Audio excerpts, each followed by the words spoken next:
ایک گاؤں میں ایک غریب کسان رہتا تھا۔ اس کے گھر کے قریب ایک پرانا سوکھا ہوا کنواں تھا۔ لوگ کہتے تھے اس کنویں کا اب کوئی فائدہ نہیں۔ ایک دن شہر سے ایک مسافر آیا۔ اس نے کسان کو کہا کہ میں یہ کنواں خریدنا چاہتا ہوں۔ کسان حیران ہوا، لیکن اسے پیسوں کی ضرورت تھی۔ اس نے کنواں بیچ دیا۔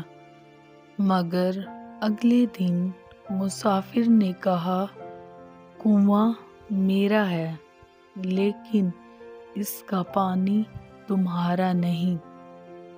کسان نے کچھ نہیں کہا۔ اس نے دماغ لگایا اور اگلے دن کنویں کے پانی کے گرد میٹھے پانی کی دکان کھول لی۔ لوگ آئے، پانی خریدا۔ مسافر حیران، کنواں اس کا تھا، مگر کسان فائدہ اٹھا رہا تھا۔